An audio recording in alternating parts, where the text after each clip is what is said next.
The fallout from recent delays involving the Boeing 777X has been ever present within the aviation industry. Now, if you didn't know, Boeing announced a week or so ago that they would be seeing a delayed entry into service for the type stretching into 2025, following an additional 9 to 12 months being added to the certification program. Naturally, this has meant, while bad news for us aviation enthusiasts, who were certainly looking forward to the aircraft's debut with passengers for what was earmarked as a 2024 delivery, it does also mean that for those that have invested billions upon billions, well, they're having to rework their schedules ultimately, and plans, to allow for the aircraft's late arrival. Naturally, there are continuously varying degrees of opinions on the matter.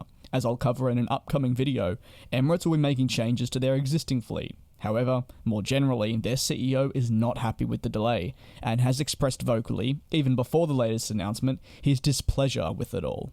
However, now we need to move further west, to Germany, where we have Lufthansa and their own 777X, an aircraft they are expecting to welcome in for the future of their operations. This is an airline that was originally scheduled to welcome their 777X aircraft alongside Emirates many years ago as one of the first operators. For them though, they don't necessarily believe that the delays will impact their overall capacity moving forward. Again, this does contrast the Dubai-based airline Emirates' stance on the matter, but in saying that every airline's different, their situations are different, their aircraft are different as well. During a Q1, now that's the first quarter earnings call, the CEO of Lufthansa noted that they might just be looking at other options to help cover the capacity, with the likes of the A340 being potentially included in these discussions, alongside even the 787 Dreamliner. Now, what they would be doing regarding the 787 is looking to source more of these for the time being.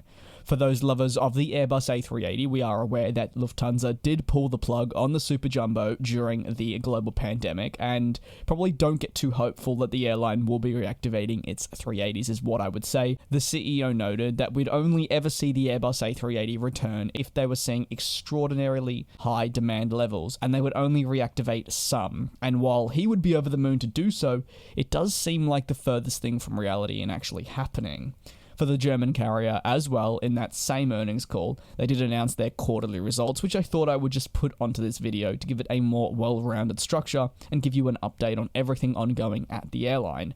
And this again saw them post losses, but they were able to say that their revenues doubled from the year prior. However, the rising costs of fuel and the conflict ongoing in Russia and Ukraine, something I've mentioned many times now with other airlines, mean that they were not able to truly hit the profits that they would like to be able to get to. Nevertheless, there was an overall improvement for the first quarter as they saw losses reduced by around 500 million euros. Ultimately, that's an improvement from the first quarter of the previous year. With a very strong summer forecasted, the airline does believe it can eventually re-enter into the profits and continue its recovery from the global pandemic, and we'll be keeping a close eye here on the channel on the developments over at Lufthansa, a bit of a fan favourite with the channel.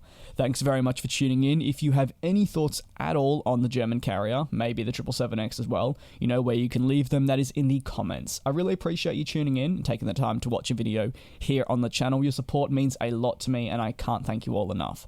So do take care, do be safe, and I will see you another time here on DJ's Aviation.